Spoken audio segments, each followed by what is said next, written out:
Le ministère des Transports et des Infrastructures vient de suspendre la reprise des activités de la compagnie Jara Transport.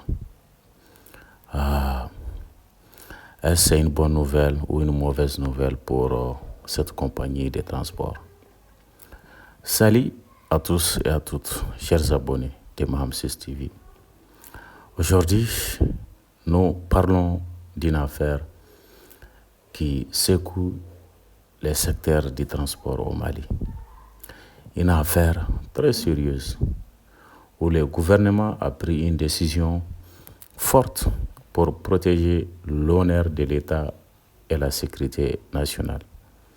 Oui, chers abonnés, car le ministère des Transports a suspendu la reprise des activités de la compagnie Jara Transport après la diffusion d'une vidéo d'un groupe terroriste affirmant avoir peut-être, dans les coulisses, ce que les gens disent, conclu peut-être un accord avec cette compagnie. Le message est très clair. Le Mali ne transige pas avec des groupes armés, quelle qu'en soit leur manœuvre. Dans cette lettre officielle signée par le secrétaire général du ministère des Transports, Mamadou Djenepou, il est rappelé que l'État malien travaille avec tous les opérateurs économiques dans le cadre d'un dialogue loyal et transparent. Mais il est aussi précisé que toute activité économique doit respecter les lois, les règlements et l'ordre public. Autrement dit, au Mali, aucune entreprise ne doit avoir des liens directs ou indirects avec des groupes qui sèment la terreur dans nos régions. Le gouvernement reste ferme et vigilant. La lettre indique clairement que tant que la lumière n'est pas faite sur la réalité de cet accord évoqué dans la vidéo, la compagnie Jara Transport doit suspendre ses services. Initialement, elle devait reprendre ses activités le même 23 octobre, c'est-à-dire aujourd'hui, jeudi 23 octobre 2025, mais cette reprise est reportée jusqu'à nouvel ordre. Pourquoi? Je vous explique. Parce que l'État malien veut d'abord vérifier, comprendre et s'assurer que personne ne joue un double jeu derrière le dos du peuple. Et ça, mes chers abonnés, c'est une décision responsable, courageuse et souveraine. Depuis un moment, nous voyons des vidéos circuler sur les réseaux sociaux, des messages souvent manipulés pour créer la confusion. Mais le Mali d'aujourd'hui n'est plus celui d'hier. Le gouvernement, nos services de renseignement sont plus qu'à jamais déterminés à défendre la souveraineté du pays et à traquer la désinformation. Et cette affaire en est une preuve. Quand un groupe terroriste prétend signer un accord avec une société de transport, ce n'est pas seulement une question d'entreprise, c'est une question de sécurité nationale. C'est une tentative de manipulation de l'opinion publique pour fragiliser l'État et semer la peur. Mais le Mali a parlé et sa voix est celle de la fermeté et la dignité. L'activité des transports est garantie par la liberté d'entreprise. Mais cette liberté ne donne à personne le droit de collaborer avec des ennemis de la République, avec les ennemis de la paix. Voilà la ligne rouge.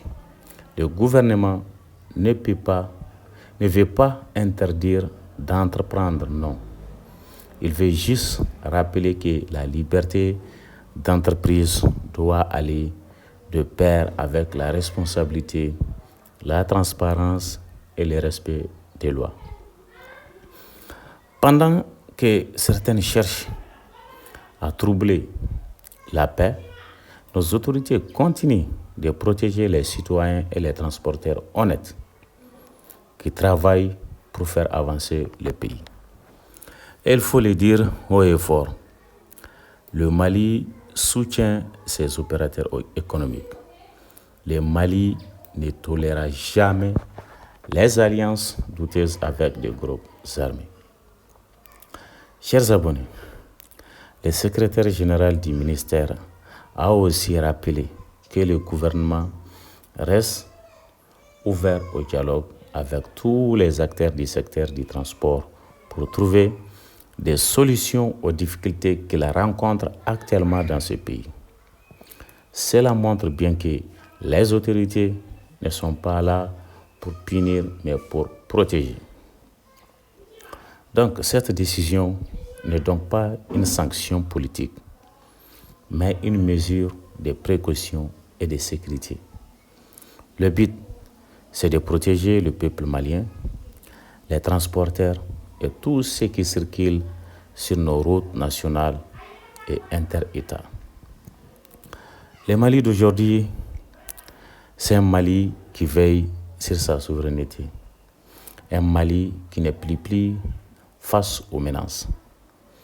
Sous la transition, nos dirigeants ont choisi la voie de la vérité, de la dignité et du courage. Et quand un groupe terreau tente de salir l'image d'une entreprise ou d'intimider l'État, la réponse doit être claire et ferme. Ce qu'il faut retenir, c'est que le gouvernement ne cède plus à la peur. Les institutions de la République assument pleinement leurs responsabilités et chaque Malien doit rester vigilant face aux intoxications et aux manipulations sur les réseaux sociaux. Alors, à tous ceux qui propagent des rumeurs, à ceux qui cherchent à déstabiliser le pays, nous leur disons ceci: le Mali n'est pas à vendre. Le Mali appartient à ses fils et à ses filles. Et aucun groupe armé, ni aucune fausse vidéo ne pourra remettre en cause notre unité. Chers abonnés de Maham 6 TV, restez connectés, partagez cette vidéo pour que la vérité triomphe de la désinformation. Le gouvernement du Mali agit avec prudence et courage. C'est à nous maintenant, citoyens, de les soutenir dans cette démarche. Continuons d'être vigilants, solidaires et fiers de notre pays. Car c'est ensemble que nous vaincrons la peur, la manipulation et la division. Vive le Mali, vive les femmes et vive le Mali souverain, digne et debout. Sur ça, je vous dis à très bientôt pour une prochaine vidéo sur votre chaîne Maham 6 TV. Merci.